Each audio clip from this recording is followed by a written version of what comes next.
चलिए आप लोगों के बीच ज्यामिति की दूसरी कक्षा के साथ मैं उपस्थित हूँ। इससे पहले मैंने पहला लेक्चर अपलोड किया है और ये जो मैं लेक्चर दे रहा हूँ ये केंद्रीय शिक्षक पात्रता परीक्षा या अदर जो भी कॉम्पिटिटिव एग्ज़ाम की तैयारी करने वाले छात्र हैं तो उनके लिए दे रहा हूँ। तो थोड़ा सा मैं इसको फास्ट में लेकर के आगे बढ़ूँगा। और पिछले लेक्चर में मैंने बिंदु, रेखा, रेखाखंड, किरण, कोण, इसकी जो अवधारणा है ये मैंने बताया था। डिग्री माप के आधार पर कोणों का जो वर्गीकरण है ये भी मैंने बताया था। अब हम लोग आगे चलते हैं। कोणों के कुछ जो खास प्रकार हैं, स्पेसिफिक टाइप्स हैं कोणों से जुड़े हुए, जैसे कि आपको समपूरक कोण, कोटिपूरक कोण, शीर्षाभिमुख कोण, इसी तरह संगत कोण, एकांतर कोण, ठीक है। इन सब का जो कंसेप्ट है वो इस वीडियो में मैं बताऊंगा। तो सबसे पहले हम लोग चर्चा करते हैं किस पर? कोटिपूरक कोण पर, कॉम्प्लीमेंट्री एंगल, ठीक है। कोटिपूरक को लंबपूरक कोण भी कहते हैं।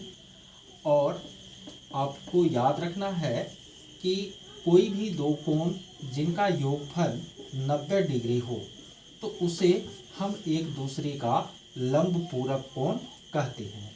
मान लेते हैं दो एंगल है, एक एंगल ए है, एक बी है, और इस दोनों कोण का यदि योगफल 90 डिग्री है तो हम कहेंगे कि ए और बी एक दूसरे का लंबपूरक है। तो लंबपूरक कोण का यदि एग्जाम्पल हमें बोले देने के लिए कि कोटिपूरक कोण के युग्मों का उदाहरण दे तो हम कह सकते हैं कि 30 डिग्री और 60 डिग्री ये दोनों कोटिपूरक कोण के युग्म का उदाहरण है, क्योंकि इनका योगफल 90 डिग्री होता है। इसी तरह 40 और 50 आप कोई भी उदाहरण दे सकते हैं, 1 डिग्री और 89 डिग्री। इसी तरह आप और भी एग्जाम्पल दे सकते हैं, 12 डिग्री और 78 डिग्री। तो ये सब कोणों के ऐसे युग्म हैं जो कि लंबपूरक कोणों के युग्म कहलाएंगे। तो निश्चित रूप से आप ये समझ गए होंगे आप लोग। और ये याद रखिए कि किसी भी कोण थीटा का जो लंबपूरक हम निकालते हैं तो इसके लिए हमको थीटा को जो है 90 डिग्री में से घटाना पड़ता है। यानी आपको यदि यह क्वेश्चन किया जाए कि 30 डिग्री का लंबपूरक कितना होगा तो आप 90 में से 30 को घटा दीजिएगा, जो आएगा वह उसका लंबपूरक होगा। आपको कहा जाए कि 70 का लंबपूरक क्या होगा तो आप 90 में से 70 को घटाइएगा, घटा करके 20 आएगा तो वो उसका क्या हो जाएगा? लंबपूरक हो जाएगा, कंप्लीमेंट हो जाएगा, ठीक है। चलिए आप लोग इसको समझ गए होंगे। इनके बाद हम लोग चलते हैं किस पर? समपूरक कोण पर, ठीक है। समपूरक कोण, इसको अंग्रेजी में सप्लीमेंट्री एंगल के नाम से क्या किया जाता है? जाना जाता है। तो समपूरक कोण क्या है? यदि दो कोण का योगफल 180 डिग्री हो तो ऐसी स्थिति में उन दोनों को एक दूसरे का हम लोग समपूरक कहते हैं। जैसे कि एक एंगल मान लेते हैं ए है और दूसरा एंगल क्या है? बी है।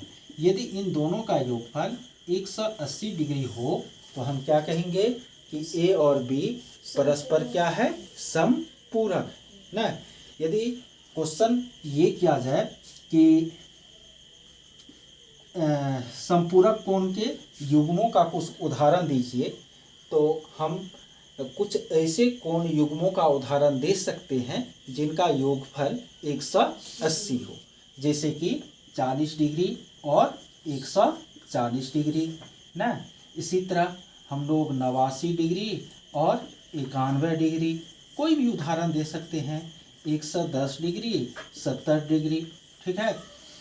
और यदि आपसे कहा जाए कि किसी कोण थीटा का संपूरक क्या होगा, तो इसका उत्तर क्या आएगा, 90 माइनस थीटा आएगा। सॉरी 90 नहीं, 180 माइनस थीटा आएगा। जैसे कि यदि यह कहा जाए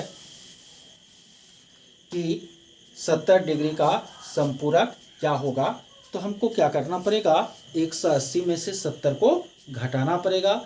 जितना घटा करके होगा वही उसका क्या होगा, संपूरक होगा ना।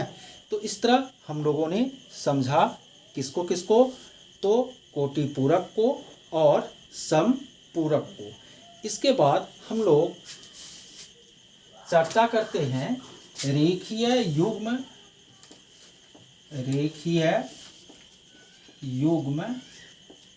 अभिगृहित, ठीक है, रेखीय युग्म अभिगृहित। तो ये रेखीय युग्म अभिगृहित क्या, अभिगृहित को समझ लीजिए कि ज्यामिति के वे कथन जो स्वयं से सिद्ध होते हैं तो उसे अभिगृहित कहा जाता है। वैसे अभिगृहित क्या है, प्रमेय क्या है, इन सब पर मैं पुनः एक वीडियो इसके बाद जो लेक्चर दूंगा उसमें इस पर चर्चा करूंगा। तो रेखीय युग्म अभिगृहित कहता है, ठीक है, कि यदि दो कोणों का योग 180 डिग्री हो तो वे दोनों कोण एक सरल रेखा पर क्या होते हैं, स्थित होते हैं, ठीक है। और इसी को हम रेखीय युग्म अभिगृहित कहते हैं। या इसको हम यह भी कह सकते हैं कि किसी सरल रेखा के किसी बिंदु पर स्थित जो दो कोण होते हैं उनका जो योगफल होता है वह कितना होता है, 180 डिग्री होता है। इसी को रेखीय युग्म अभिगृहित के नाम से हम लोग क्या करते हैं, जानते हैं। तो हम लोगों ने अभी तक जाना कोटि पूरक को, समपूरक को और रेखीय युग्म अभिगृहित को। इसके बाद हम लोग जानेंगे शीर्षाभिमुख कोण को और आसन्न कोण को। एक वर्टिकली ऑपोजिट एंगल शीर्षाभिमुख कोण और दूसरा आसन्न कोण एडजेसेंट एंगल, ठीक है। शीर्षाभिमुख कोण, ठीक है, वर्टिकली अपोजिट एंगल।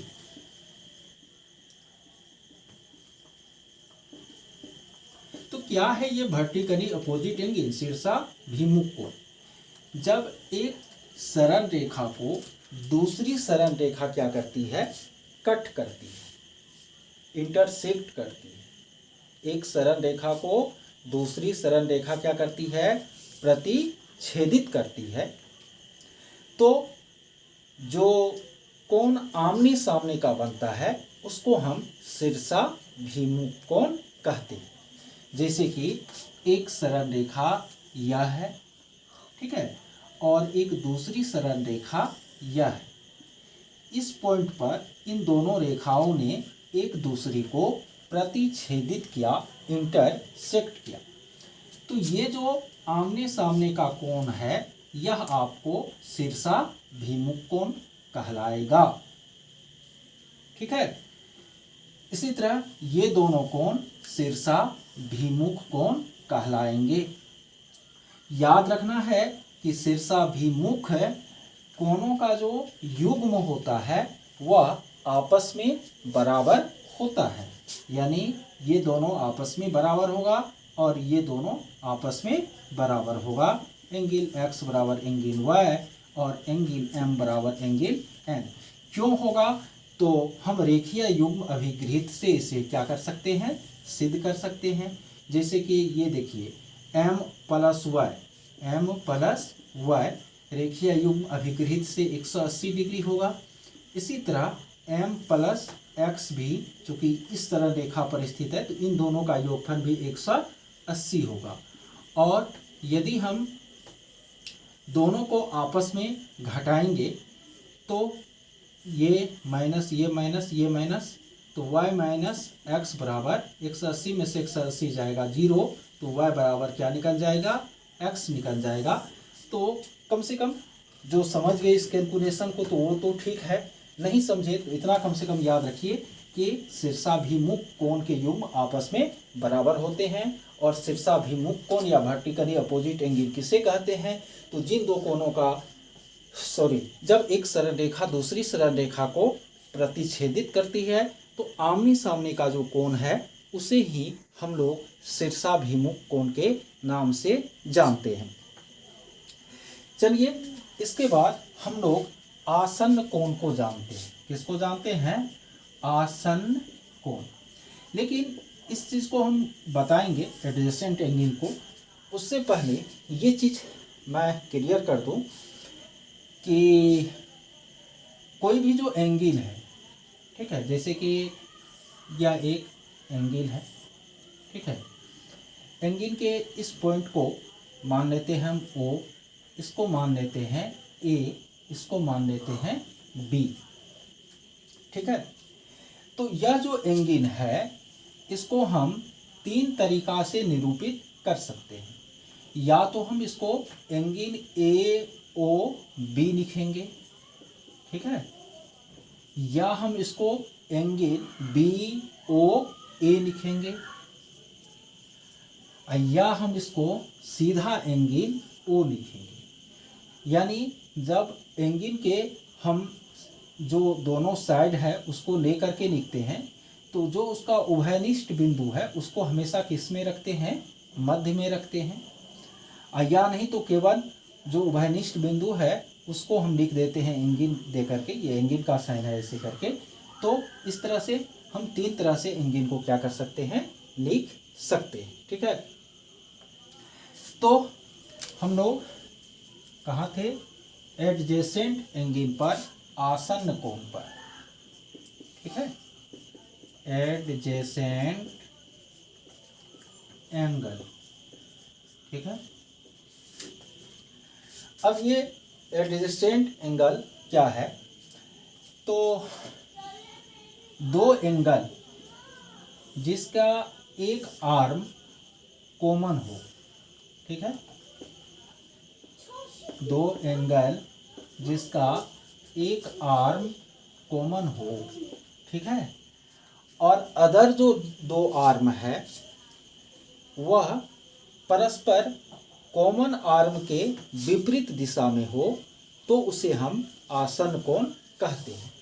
जैसे कि यहाँ पर आपको एंगल AOD एवं एंगल BOD आसन्न कोण का युग्म है, आसन्न कोण का युग्म है। ये सारी बेसिक बातें हैं और इन सब बातों को आगे के कक्षाओं के लिए आप लोग जरूर याद रखिएगा।